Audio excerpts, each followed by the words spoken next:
Hey, Scott from Aristocob.com here. And Seth from theshrinkingpastor.com. And together, the three of us, we are Markwood Ben's Breakfast Club.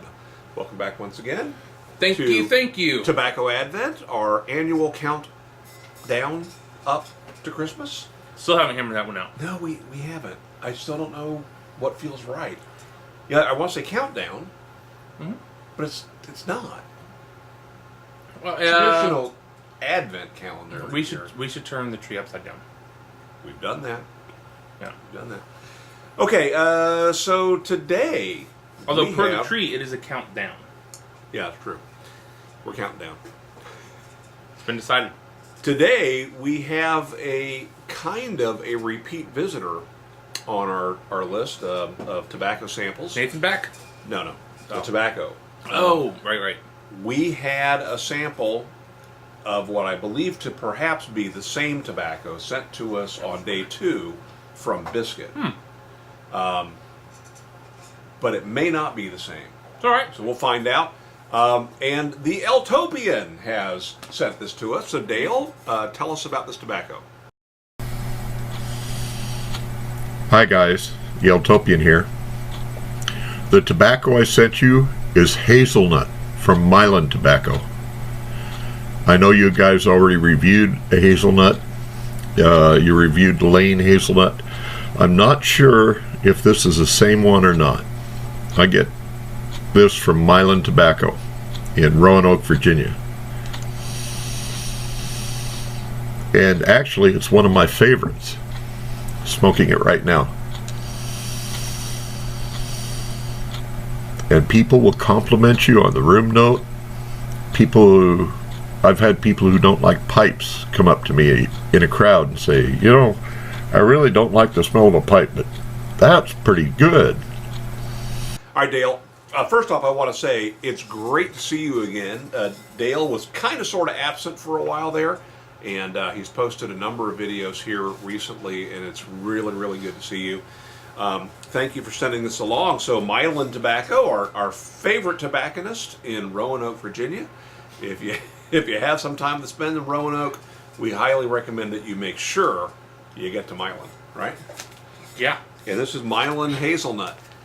Could be a Lane product, but I'm not going to go so far as to say that it is, because we know what happened last time. We apologize, Roanoke. We sincerely apologize. We haven't been there since that Didn't that become a Twitter feud? Incident? Or Instagram? There was some back and forth as a result of that. Or do ban or something? Kinda. I don't want to go there. We've made up. We're good now. Good.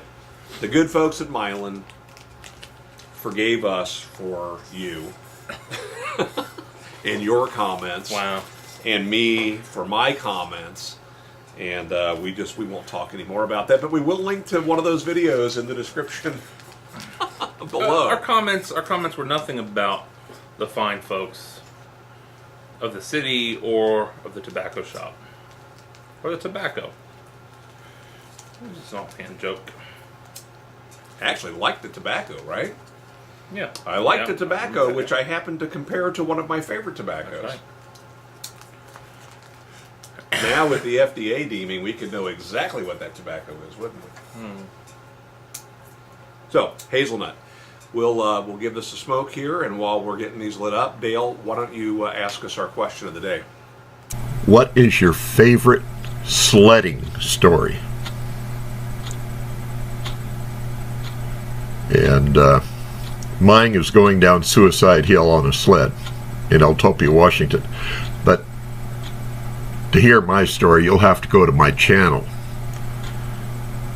And it's well worth the time, but I won't. It's a long story. I won't tell it here.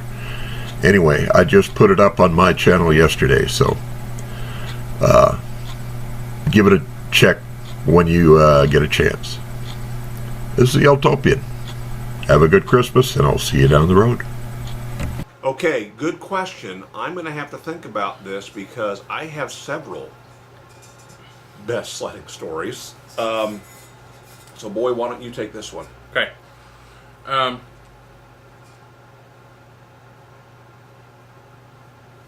remember one time,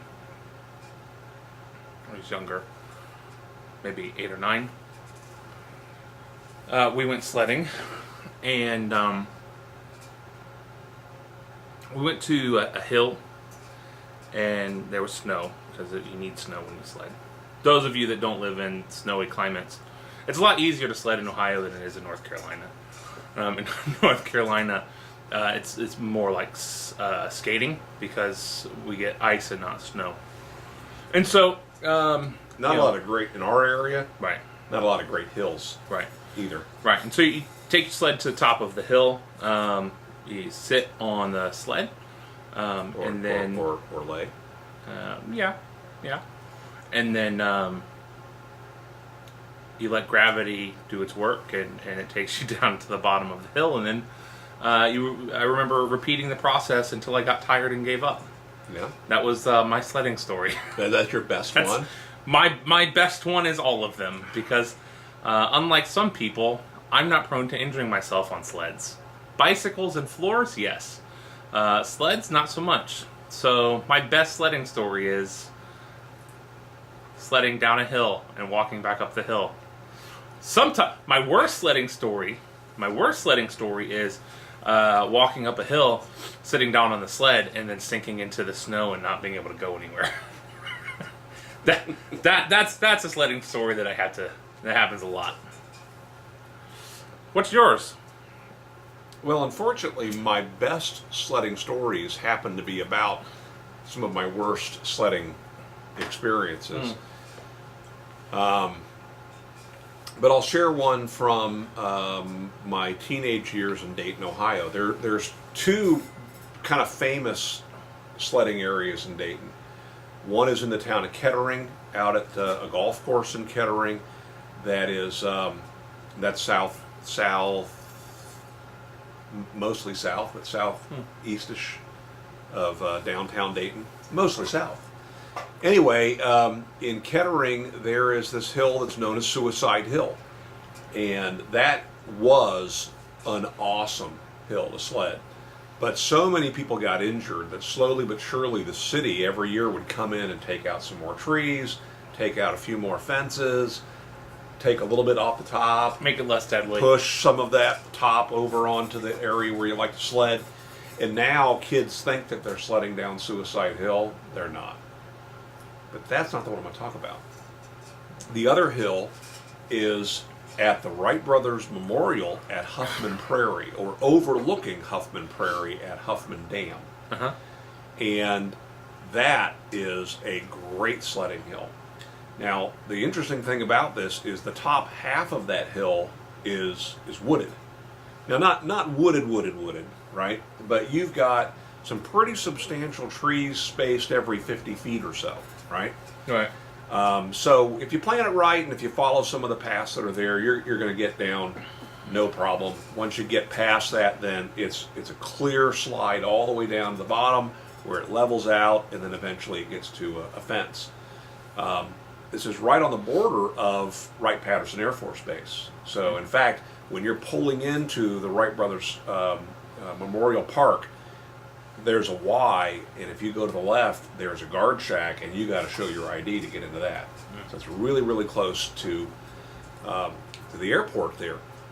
And from the memorial, you can see the fields where the Wright brothers practiced their flying after proving that flight was possible at Kitty Hawk. So my most memorable sledding experience was with my buddy Kelvin Nichols.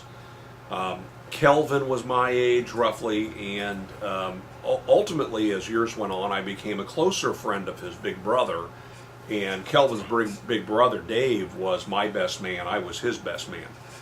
But Kelvin and I went out there to sled, and we both brought along something. We didn't have much, and so we probably brought lunch trays that we stole from school, or garbage bags, or cardboard, or something. We weren't really prepared for what we were facing.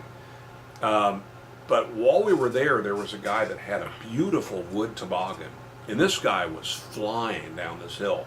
So not only were we impressed with the way that this thing went, I'm sorry. You were impressed by the man's toboggan? The toboggan being it's a style of sled, a wooden Right. sled. Ah. A wooden sled. They're about, let's say, a foot to 14 inches wide, and can be made in many lengths. But the front end curves around. Okay, so it has a round front, and then usually there's a string tied to that or a rope tied to that. So if you need to hold on, you can. And we were complimenting this guy on his sled. It was just absolutely gorgeous, and he was getting some great runs on it.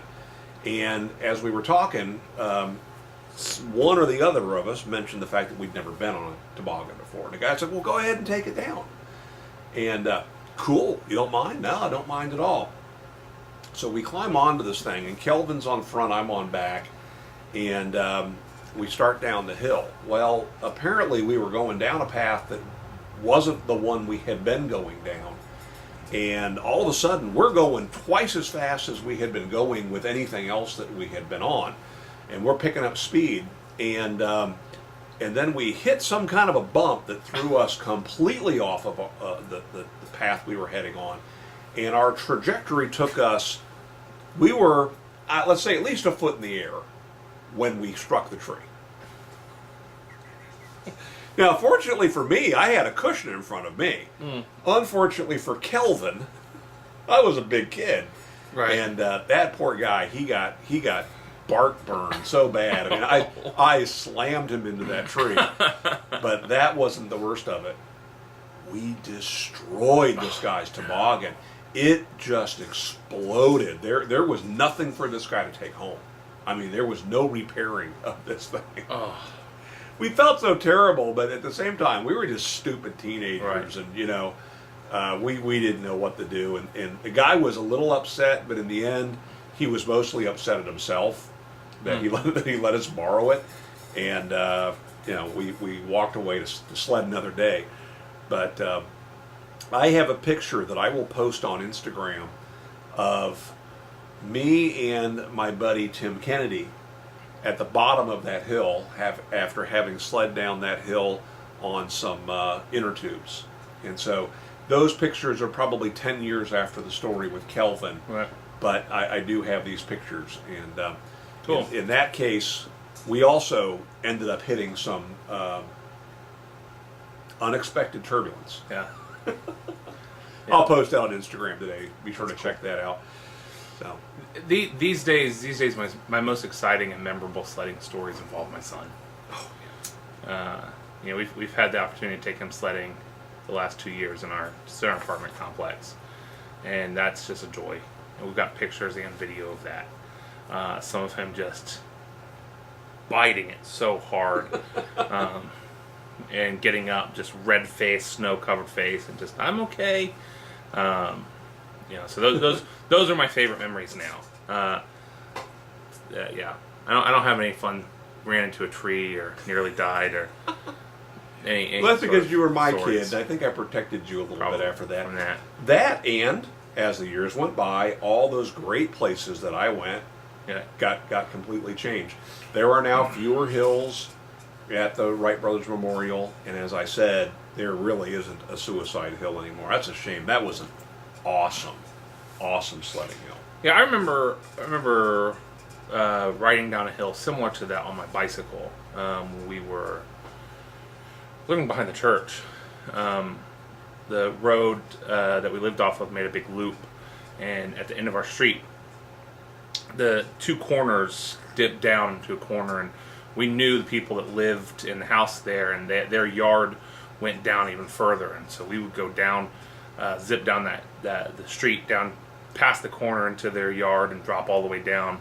It was down by the swamp, right? Right, where I got stung by hornets one time. That was awesome, but that was could have been just as dangerous, I'm sure, because you couldn't see anything around the other side of the road. So any cars could have just whipped around that corner and gotten us. But yeah, never really did that on a sled. So big question. One of these days, we need to get a adapter for a compact VHS tape to allow us to put it on into a VHS player, Right. and record some stuff off of that to share with you guys. Yeah. We have some pretty interesting footage back in those days that would be fun to see again. Yeah. Be cool. including some stuff there in that yard. Yeah. All right, Dale, great question. Good tobacco. I think this reminds me an awful lot of the hazelnut we had the other day. So It's good. but it would be interesting to know how it's labeled at Milan these days. Have to check it out sometime. Yeah. Anyway, thanks for sharing. How would you guys answer that question? And put it in the comments below, and we will see you again tomorrow. Later.